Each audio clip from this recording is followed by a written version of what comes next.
Bismillahirrahmanirrahim. Assalamualaikum warahmatullahi wabarakatuh. Jumpa lagi di YouTube saya, Dedung Geluh. Jangan lupa di like, comment, share, dan subscribe agar channel Dedung Geluh semakin berkembang dan terus berkarya. Oke teman-teman, untuk di kesempatan kali ini saya akan berbagi tentang resep pakan harian yang bisa membuat pertumbuhan sapi ataupun bakalan mudah berbadan tebal, gemuk berisi, cepat berbokong semok, dan tentunya di bagian postur tulangan kaki lebih kuat, tebal, dan besar. Seperti apa untuk bahan-bahannya nanti saya akan perlihatkan. Khususnya untuk kelas pemula yang sekarang ini ataupun saat ini berternak jenis limusin, supaya perkembangannya seperti di kandang sini, dari prospeknya, dari badannya sudah saya jelaskan tadi, dari ciri-cirinya, langsung saya perlihatkan saja dari pakan-pakan comborannya.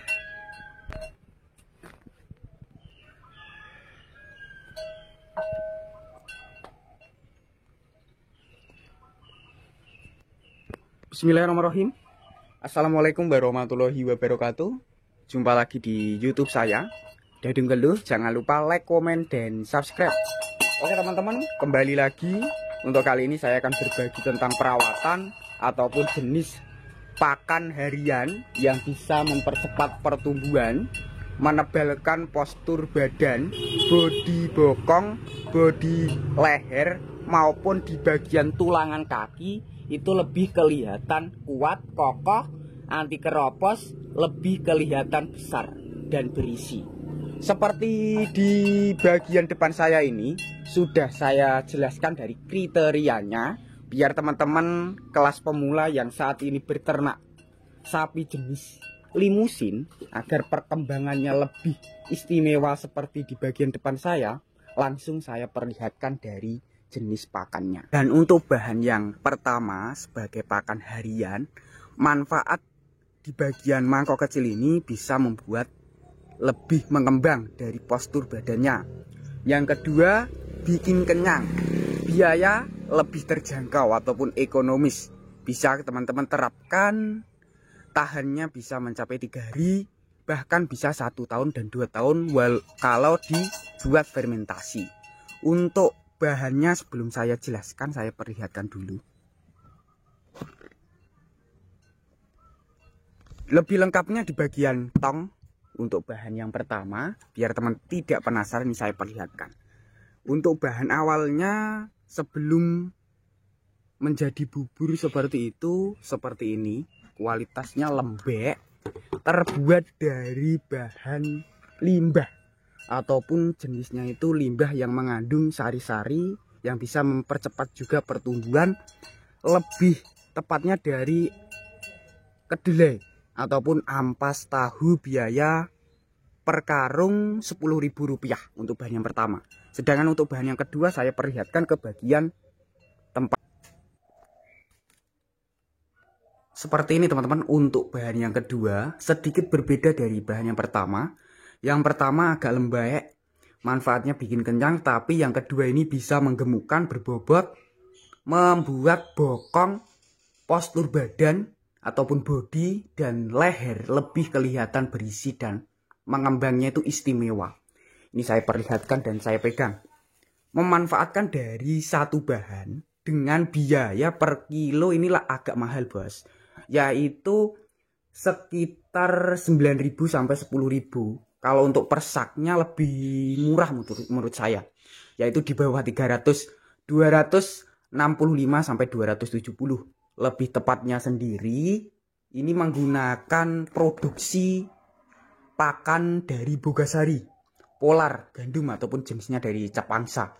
Ini sejenis konsentrat penggemukan yang juga baik untuk pakan harian. Ini seperti ini.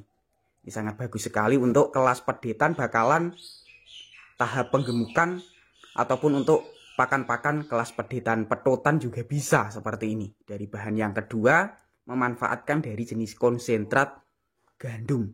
Selanjutnya untuk bahan yang ketiga dan keempat saya perlihatkan juga, biar teman-teman tidak penasaran, bisa meniru seperti di kandang tadi. Dan untuk bahan yang ketiga dan keempat di bagian depan saya ini, semoga bahan yang vitaminnya masih ada ataupun masih tersedia loh bos.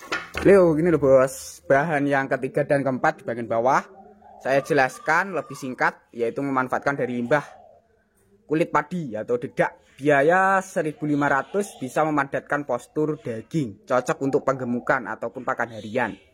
Ini seperti ini dari Bekatul dedak. Kemudian yang terakhir atau yang keempat, yang seperti saya jelaskan tadi, yang bisa menguatkan postur tulangan kaki, terutama bisa mempercepat pertumbuhan juga, menjaga stamina tubuh agar tidak terserang penyakit. Lebih tepatnya memanfaatkan dari vitamin MH ataupun mineral hitam. Ini seperti ini, ada bintik-bintik ini campuran dari vitaminnya. Seperti itu untuk bahan-bahannya. Untuk soal perawatan langsung saya menuju ke kandang lagi biar teman-teman bisa mengikuti ataupun bisa menerapkan ke ternak, khususnya untuk tahap pembesaran kelas jenis sapi limusin.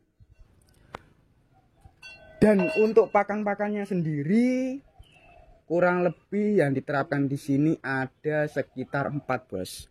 Buat teman-teman yang pengen meniru, saya jelaskan ulang. Yang pertama dari jenis tepung gandum atau dari konsentrat gandum polar. Yang kedua dari ampas tahu. Yang ketiga dari Bekatul. Dan yang terakhir memanfaatkan dari vitamin yang bisa menguatkan postur tulangan kaki dan mempercepat pertumbuhan. Atau lebih tepatnya jenisnya dari mineral hitam bercampur biji-biji yang bernutrisi untuk perkembangan kelas bakalan. Seperti itu. Dan untuk tahap perawatannya sendiri, agar kualitas tulangan kaki terutama di kuku anti terkena goresan, cindera ataupun mengelupas saat beraktivitas di kandang, caranya gampang, yaitu dengan teman-teman lebih rutin membersihkan kohe ataupun letongnya secara teratur di lantai menggunakan air ataupun kita semprotkan supaya lebih aman. Kemudian untuk kualitas bulunya supaya anti rontok, anti terkena kotoran yang menempel, kemudian anti gudikan, kutunan ataupun sebagainya. Cara perawatannya itu juga simpel, yaitu dengan cara kita harus berinisiatif membersihkan, memandikan secara teratur. Pemandiannya sendiri teman-teman bisa atur seperti di kandang sini, yaitu 1 minggu 2 kali bos, menggunakan jenis sampo dan pembasmi kutu secara teratur seperti itu. Dan untuk penghuninya sendiri belum saya jelaskan tadi, limusin dari 2 bakalan, yaitu usia 9 berjalan, 1 tahun berjalan. Prospeknya seperti ini, istimewa dan istimindut. Untuk pakan-pakannya sudah saya jelaskan, perawatannya juga supaya kedepannya anti terkena cacingan ataupun bahan yang lainnya bisa menerapkan dari obat cacing. Yang sering diterapkan dari Sanbe, obat alami itu dari buah pepaya dan mengkudu. Sekilas, wassalamualaikum warahmatullahi wabarakatuh.